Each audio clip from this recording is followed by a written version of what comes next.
Hello, this is Strategic Change Guide podcast, and it's Motivational Monday by Jim and Lucy. Hi, my name is Jim, and I am, as always, the fantastic husband of Lucy. That's true. So today we are talking about routines, how to cope with routines. What can you do and what can't you avoid and how to manage. That's not that difficult, but the moment we start getting stuck in our routines with daily routines, like, I don't know, you need to clean all the time, or especially you have 5 kids, you have a lot of routines there. But even if you're working in an office, you don't have kids, or you don't have families or whatever, you still have own routines. You come into the office and almost every job has its own routines. And for many people, it's not very easy to cope. And the biggest secret, obviously, you need to be loving what you're doing. But some things you just can't skip. Yes, you can pay someone for cleaning if it's your routine and it makes you crazy. You can buy pre-cooked meals if that's something you don't like doing and that's your routine that you hate. But frankly, life managed to present us with situations when we can't afford to pay for those things and we need to cope with those routines and we get stuck. We feel like we're stuck because we have to do things that we hate, and it becomes a big problem.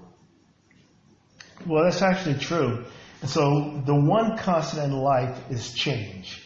And that doesn't mean that we ever get used to it or we fully embrace change, but it's a constant, and we have to find ways to actually make it work in our favor.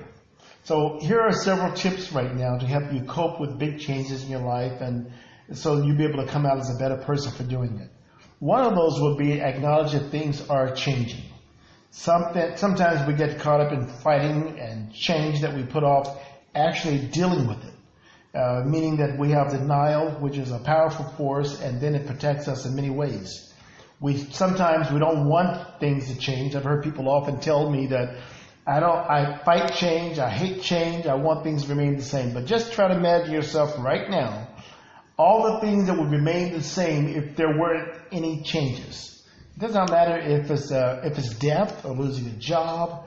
It doesn't matter if it's the decay of the body, decay of the automobile, decay of clothing. All these things have to be replaced, but then along the way, someone is coming along inventing new approaches, new ways, new designs, new fabrics, something that makes society better in every process.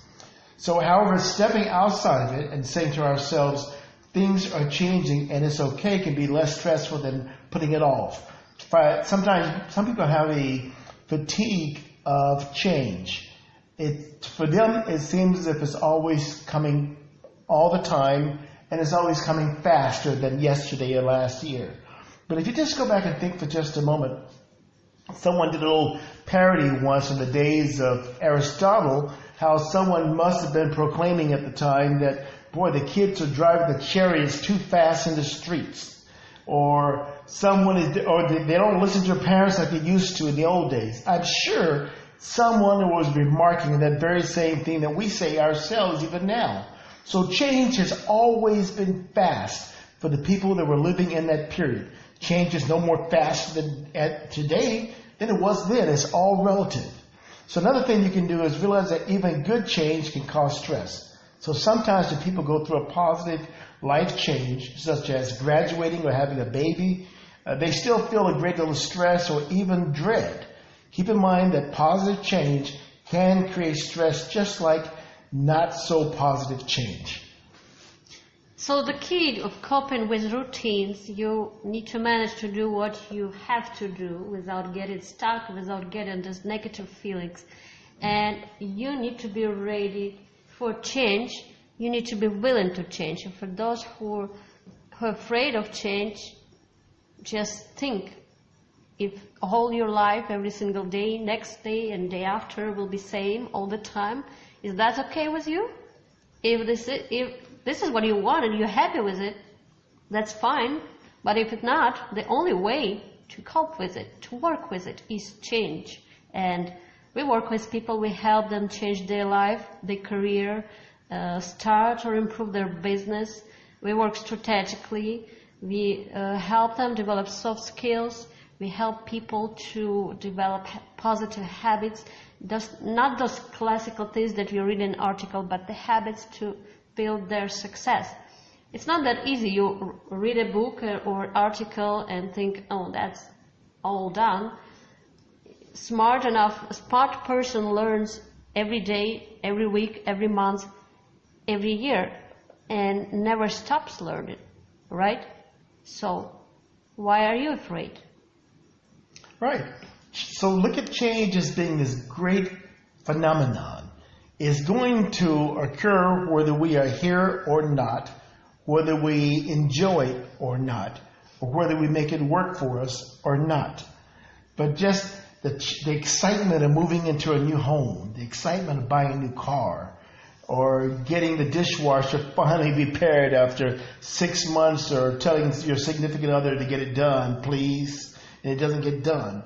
All these things can promote new ways of going about things.